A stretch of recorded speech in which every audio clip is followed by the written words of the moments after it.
आला आला ग पाऊस, आला आला ग पाऊस, धरणी माय चिंब झाली. आला आला ग पाऊस, धरणी माय चिंब झाली.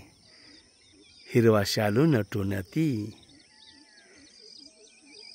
नवी नवरी ग झाली, नवी नवरी ग झाली. हरित क्रांती. बळीराजा सुखावून जातो.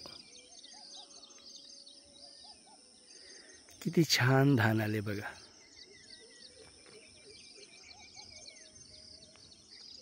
हे सोयाबीनचं धान आहे. वरच्या बाजूला ऊस आहे. बळीराजा कष्ट करतो ना, तेव्हा धरणीमाई सुद्धा सुखी होते.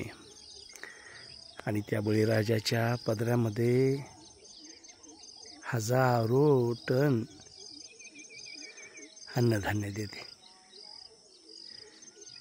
काळ बदलत जातो, व्यवस्था बदलत जाते, पेरणीच्या सिस्टीम बदलत जातात.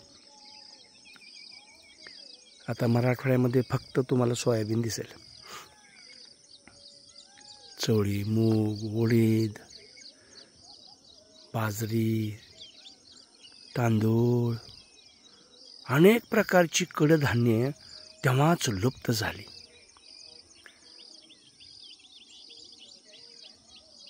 परवा मी शिवनेरी परिसरामध्ये महाराजांच्या दर्शनासाठी गेलो होतो. त्या एरियामध्ये अनेक प्रकारच्या डाळी पाहिल्या. कोंढणपूरला गेलतो, तिकडेही बऱ्याचशा वेगवेगळ्या प्रकारच्या डाळी पाहिल्या.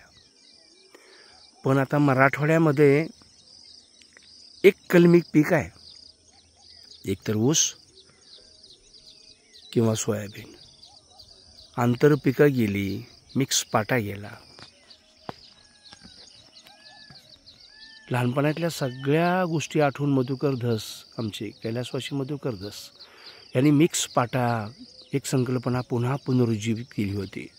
अनेक प्रकारच्या कडधान्याची एक एक बॅग, अशा हजारो बॅगा विदर्भात, मराठवाड्यामध्ये, आमच्या वाणीहांद्राला सुद्धा आम्ही मिक्स पाटा बॅगा दिल्या होत्या. खूप चांगलं उत्पादन झालं होतं. अनेक प्रकारची कडधान्ये त्यामध्ये 2-4 मोड कडणी टाकले की त्यामध्ये चवळी, मूग, मटकी, कंच असे खूप खायला मिळायचे. मिक्स पाटा गेला, त्यामुळे डाळीदुळी घरातल्या गेल्या, सर्वच विकत घ्यावं लागतंय.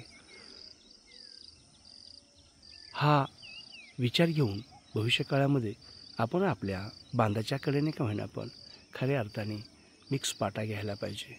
मिक्स कडधान्य पेरलं पाहिजे, जेणेकरून डाळीदुळी आपल्या घरात येऊ शकतील आणि आपलं जीवनमान आनंदात जायला मदत होईल. नमस्कार. भूमिपुत्र वाघ, लोकहित महाराष्ट्र.